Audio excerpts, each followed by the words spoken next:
નમસ્કાર મિત્રો, ફરી એકવાર આપણી યુટ્યુબ ચેનલ પર નવા વિડીયો સાથે આપનું હાર્દિક સ્વાગત કરું છું।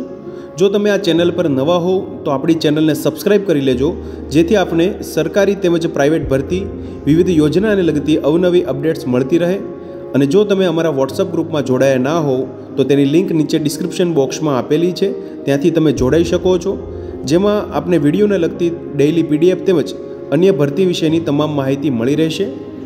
નમસ્કાર મિત્રો, તો વાત કરશું સરદાર પટેલ યુનિવર્સિટી વલ્લભ વિદ્યાનગર અંતર્ગત આવેલી જુનિયર ક્લર્ક કમ ટાઇપિસ્ટ માટેની 18 જગ્યા અંતર્ગત આવેલી ભરતી જાહેરાત વિશે તમે જોઈ શકો છો। મિત્રો, સરદાર પટેલ યુનિવર્સિટી અંતર્ગત આ ભરતી માટેની જાહેરાત છે। મિત્રો, અલગ અલગ કેટેગરી મુજબની વાત કરીએ તો 6 જગ્યા જનરલ કેટેગરી માટે, ઈડબ્લ્યુએસ માટે 1 જગ્યા, એસસીબીસી માટે 5 જગ્યા, એસટી માટે 4 તેમજ એસસી કેટેગરી માટે 2 જગ્યા, કુલ મળીને 18 જુનિયર ક્લર્ક કમ ટાઇપિસ્ટ માટેની ભરતી માટેની જાહેરાત છે। મિત્રો, વિગતવાર વિડીયોમાં વાત કરશું શૈક્ષણિક લાયકાત, પગાર ધોરણ, અરજી ફોર્મ કેવી રીતે ભરવું તેના વિશેની સંપૂર્ણ માહિતી તમે જોઈ શકો છો। Online portal will be start on 1st October 2025. The last date for the submission of online application is the 25 October 2025, એટલે કે 25 ઓક્ટોબર 2025 સુધીમાં ઓનલાઈન અરજી ફોર્મ છે તે ભરવાના રહેશે। મિત્રો, વિગતવાર જોશું આપણે આગળ વિડીયોમાં। તમે જોઈ શકો છો એમ્પ્લોયમેન્ટ નોટિફિકેશન નંબર BS25740 26/9/2025 રોજ આ ભરતી માટેની જાહેરાત આવેલી છે। મિત્રો, જુનિયર ક્લર્ક કમ ટાઇપિસ્ટ માટેની 1/10/2025 થી 25/10/2025 સુધીમાં ઓનલાઈન અરજી ફોર્મ છે તે ભરવાના રહેશે।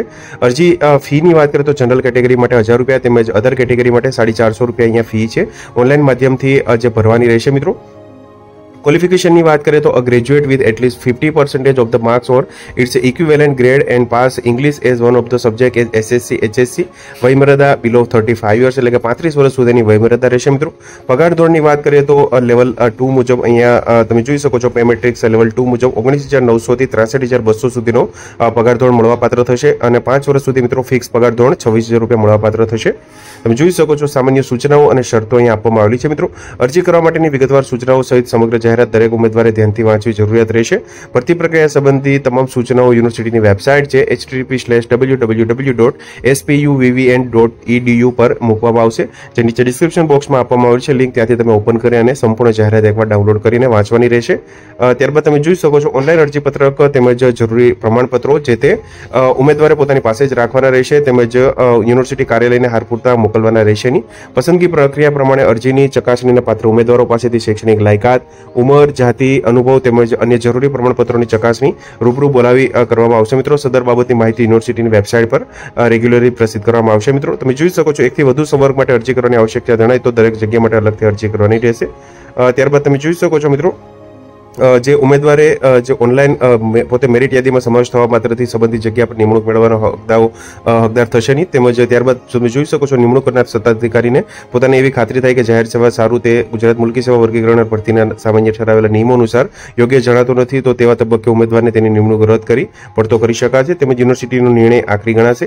ત્યારબાદ તમે જોઈ શકો છો અનુસૂચિત જાતિ, અનુસૂચિત જનજાતિ, સામાજિક અને શૈક્ષણિક રીતે પછાત વર્ગ એટલે કે એસસીબીસી, આર્થિક રીતે નબળા વર્ગ, ઈડબ્લ્યુએસ માટે પણ અહીંયા નિયમો આપેલા છે। મિત્રો, જેમાં તમે જોઈ શકો છો અનામત જગ્યાઓ ફક્ત મૂળ ગુજરાતના જે તે અનામત કેટેગરીના ઉમેદવારો માટે અનામત છે। મિત્રો, ત્યારબાદ તમે જોઈ શકો છો જે પ્રમાણપત્ર છે મિત્રો તે જે તે સમય મર્યાદાની અંદર કઢાવેલું હોય તેવું જે પ્રમાણપત્ર છે તે અપલોડ કરવાનું રહેશે। મિત્રો, ઈડબ્લ્યુએસ માટે તેમજ એસસીબીસી કેટેગરી માટે ફીની વાત કરીએ તો જે ફી ભર્યા બાદ કોઈપણ સંજોગોમાં ફી પરત મળવાપાત્ર થશે નહીં તેમજ ફી ભર્યા વગરની અરજી છે તે માન્ય રહેશે નહીં। ઓનલાઈન જે ફી છે મિત્રો ઓનલાઈન પેમેન્ટથી જ સિસ્ટમથી ભરવાની રહેશે।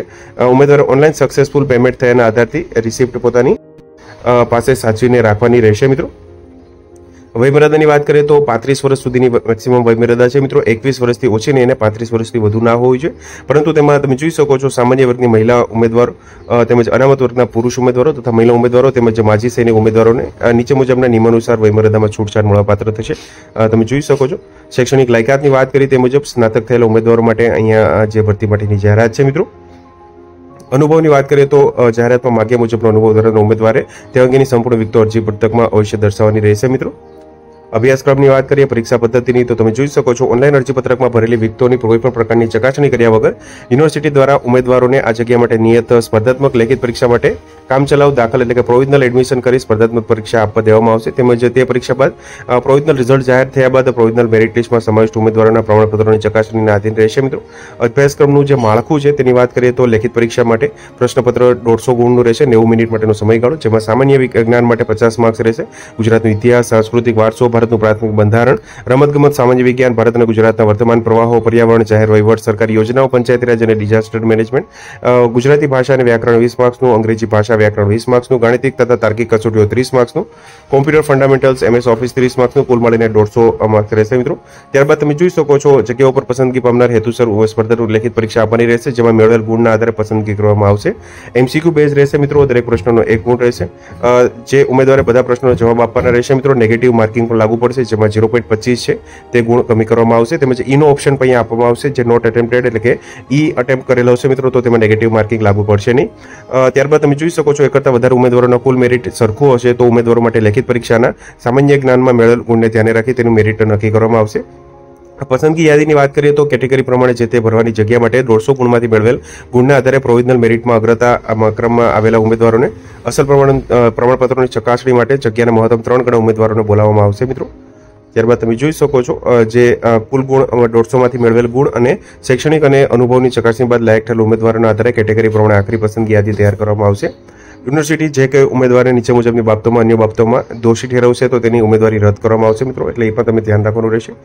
નીચે દર્શાવ્યા મુજબની અરજીઓ રદ કરવામાં આવશે, એટલે કે તમે જોઈ શકો છો ઉદાહરણ રૂપ છે મિત્રો, સંપૂર્ણ નથી, ઓનલાઈન અરજી કરેલ ના હોય, અરજી દર્શાવેલ વિગતો અધૂરી અથવા અસંગત હોય, પાસપોર્ટ સાઇઝનો ફોટો અપલોડ ના કરેલો હોય, અરજી ફેક્સથી કે ઈમેલથી મોકલાવેલી હોય, ઉમેદવારે પૂરેપૂરી ફી ભરેલી ના હોય મિત્રો, તો આવી માહિતી હોય તો મિત્રો તેને લીધે તમારી અરજી ફોર્મ છે તે રદ થઈ શકે છે। તો તમે જોઈ શકો છો મિત્રો જે સરદાર પટેલ યુનિવર્સિટી વલ્લભ વિદ્યાનગર અંતર્ગત જુનિયર ક્લર્ક કમ ટાઇપિસ્ટ માટેની કુલ 18 જગ્યા અંતર્ગત આ ભરતી માટેની જાહેરાત છે મિત્રો। અરજી ફોર્મ જે છે તેની સંપૂર્ણ માહિતી ડાઉનલોડ કરવા માટે નીચે ડિસ્ક્રિપ્શન બોક્સમાં લિંક આપવામાં આવેલી છે મિત્રો, ત્યાંથી તમે જે અરજી ફોર્મ છે તેના અંતર્ગત જે નોટિફિકેશન છે વિગતવાર તે ડાઉનલોડ કરી શકશો। તેમજ અરજી ફોર્મ ભરવા માટેની લિંક છે તે પણ નીચે ડિસ્ક્રિપ્શન બોક્સમાં આપવામાં આવેલી છે, જે 1/10/2025 થી ઓપન થશે મિત્રો અને 25/10/2025 સુધી શરૂ રહેશે, એટલે કે 25/10/2025 સુધીમાં ઓનલાઈન એપ્લિકેશન ફોર્મ છે તે ભરવાનું રહેશે મિત્રો।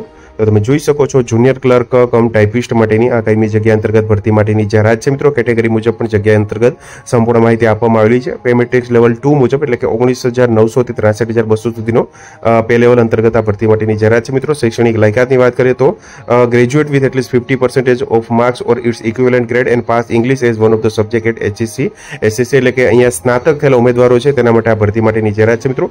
જે સ્નાતક થયેલા ઉમેદવારો હોય 50% મેળવેલા હોય તેમજ ઇંગ્લિશ એક સબ્જેક્ટ તરીકે 10મા અથવા 12મા પાસ થયેલા હોય તે ઉમેદવારો અહીંયા જુનિયર ક્લર્ક કમ ટાઇપિસ્ટ માટેની જગ્યા અંતર્ગત ઉમેદવારી નોંધાવી શકે છે મિત્રો। તો મિત્રો જો વિડીયો પસંદ આવ્યો હોય તો લાઇક કરજો તેમજ તમારા મિત્રો સુધી શેર કરજો। વધુમાં ચેનલને સબસ્ક્રાઇબ કરી લેજો જેથી આપને આવી વિવિધ માહિતી મળતી રહે। મિત્રો વિડીયો જોવા બદલ આપનો ખૂબ ખૂબ આભાર। મળીએ એક નવા વિડીયો સાથે, ત્યાં સુધી જય હિન્દ, ભારત માતા કી જય।